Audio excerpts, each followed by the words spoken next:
Hello and welcome to the Grit Role-Playing System Explained.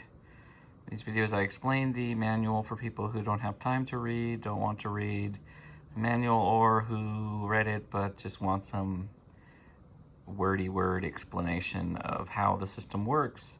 Today I'm going to go into the combat system, which is pretty big, so I'm going to just cover some key terms and key concepts so that you can get into it and understand how combat works. Combat is in 6-second intervals, so we are macro simulating 6 seconds of combat. We're not narrating or dice rolling blow by blow action.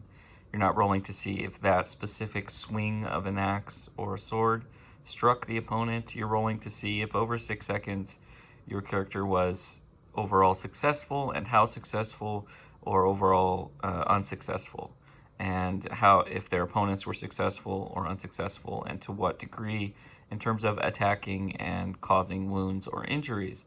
So, for example, if you roll a very successful attack causing a very large wound, it is at your discretion as a storyteller, co-storyteller with the game master, to say, you know what, I cut them here, there, and the other place, so that the wound severity, the maximum wound severity, is the kind of largest or biggest wound that you caused, and other minor wounds can be kind of involved in that.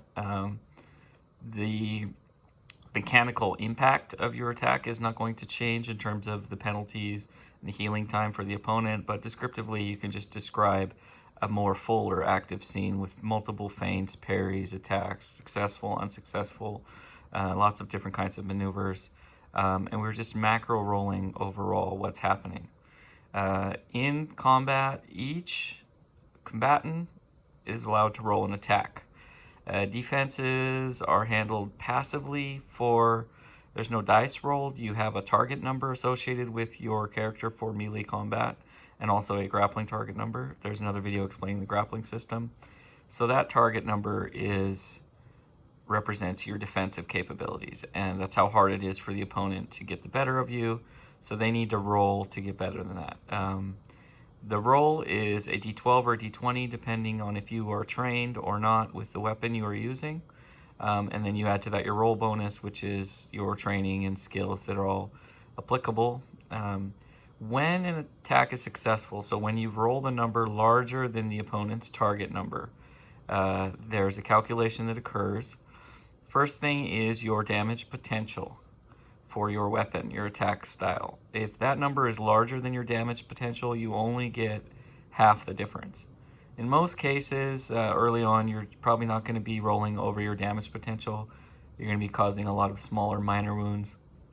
But if you have a weaker weapon, say just a dagger, it has a pretty low damage potential, so very large successful attacks, there's going to be a surplus of damage beyond the damage potential, where you only get half. So for example, if your damage potential was only 5 and you had a margin of success, which means you rolled 10 higher than the target number for the opponent's defense, then you have 5 beyond your damage potential. So you're only going to get half of that rounded down, which is 2. So you will cause a 7 severity wound and not a 10 severity wound, because your weapon of choice is not very damaging. Now, as you gain skill, not only will your roll bonuses get bigger, so you'll be rolling higher, larger numbers, but your damage potentials will also increase, provided that you're using weapons you're highly trained in and highly skilled in. So you will get more deadly as your character grows in level, but at lower levels, characters are not very deadly unless they use very large, powerful weapons, which inherently, obviously, large, powerful weapons are very dangerous. Now, the second half of this calculation is the opponent's armor. 3 classes of armor, 4 actually in total.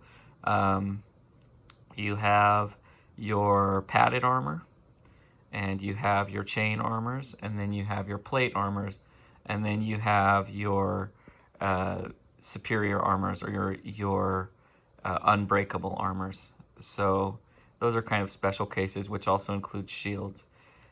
Armor has a DR, which is a damage resistance. Now that damage resistance number is going to be subtracted from any incoming wound. So it's going to reduce the severity of a wound. So in the example prior, if the character rolls 7 damage, 7 severity wound with their dagger, but the opponent was wearing, say, plate mail, then that plate mail's damage resistance is very high.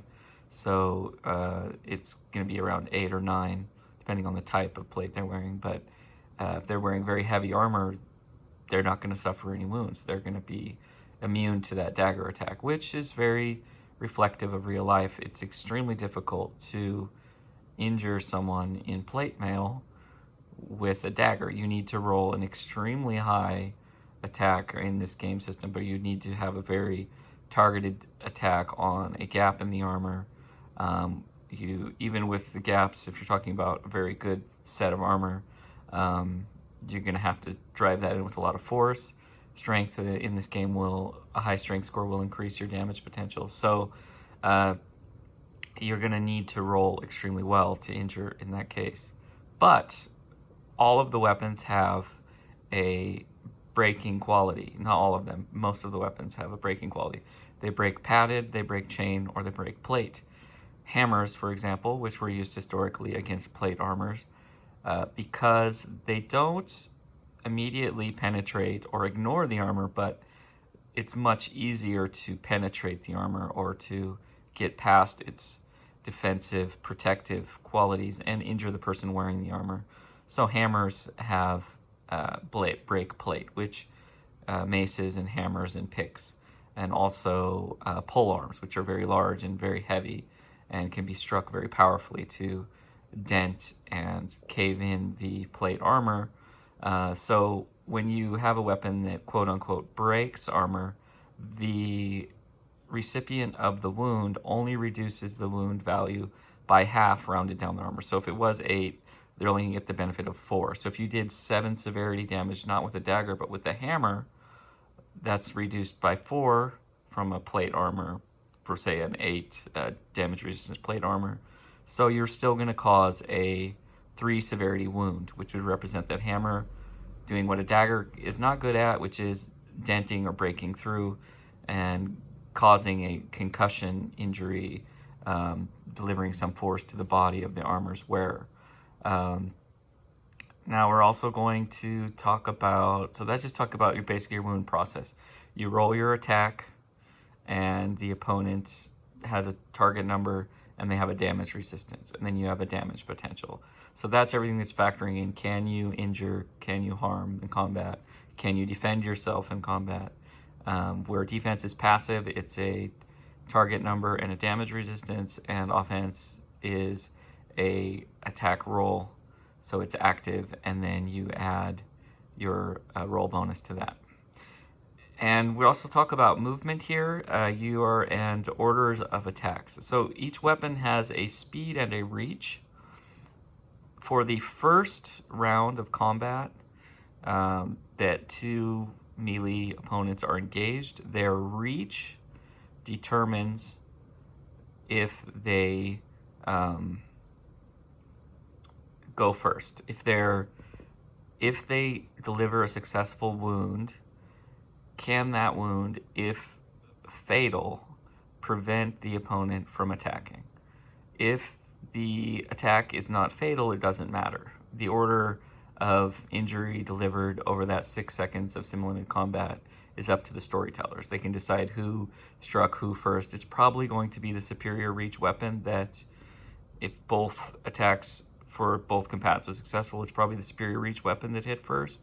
Maybe not. Now, for the second round of combat on, the faster weapon, the higher speed weapon, strikes first.